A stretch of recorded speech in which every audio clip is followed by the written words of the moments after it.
Good day, everyone. I am Jeremy Ramirez and I am going to discuss about the economic principles.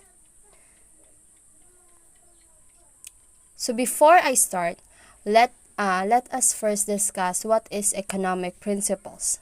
This encompasses a wide variety of economic laws and theories that define or explain how an economy attempts to satisfy the unlimited demand in the marketplace with a finite supply of resources available to do so. So among the 10 principles, these are the 3 principles that I chose. The seventh principle, which the government can sometimes improve market outcomes. Second is the eighth principle, which a country's standard of living. And the ninth principle, which the prices rise when the government prints too much money. So the government can sometimes improve market outcomes. The government can alter market outcome to promote equity. The governments have the hands to control and have an authority power. With right policies and measures, along with efficient policy enforcing agency, it can surely improve market outcomes. For example, we need the government to implement rules to enforce tax on business firms. With this, we can know our rights and stand as a business owner. This provide policies to enforce our rights over the things we produce to the economy. This improves equality because it looked on a market economy that rewards people according to their ability to produce things that other people are willing to pay for. Next is the country's standard of living. A country's standard of living depends on its ability to produce goods and services. So the more goods and services produced in a country, the higher the standard of living. As people consumed a larger quantity of goods and services, their standard of living will also increase. So it determines the standard of productivity, such as the equipment, skills, technology that is available in the field. Time and changes of living are interrelated. For example, in the past, the standard of living of the people are just very simple because there is no rise of any high technology or any goods. There is a less of services given also. But now, because of innovation, most people enjoy a high standard of living with the existence of new productivity of the country.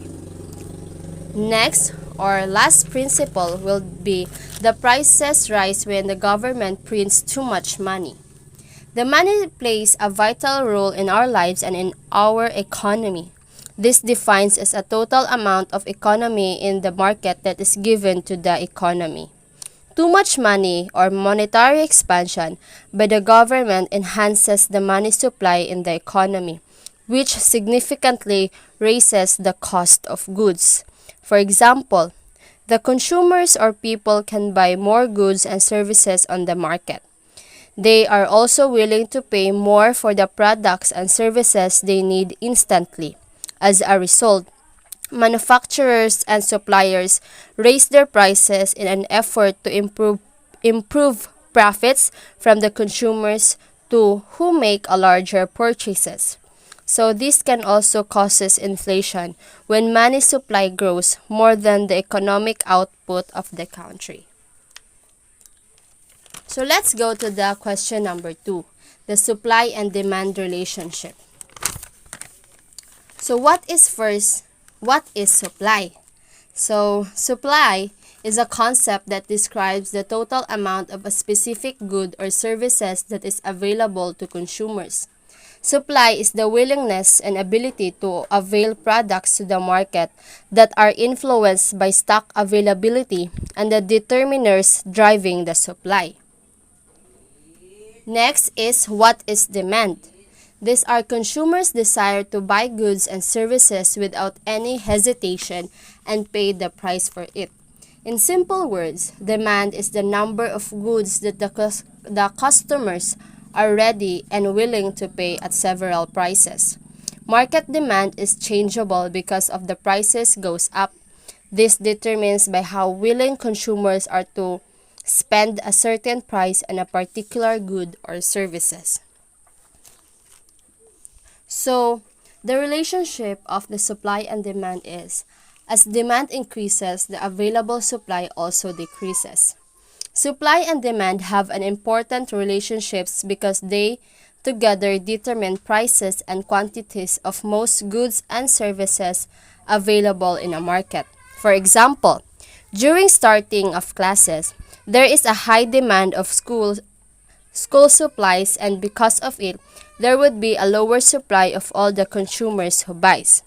In order to develop this relationship, the firm is encouraged to produce more goods to sustain the supply of the demand of the consumers. This is also a cycle process because when the prices goes up, the demand will also go less. So that would be all, and thanks for listening.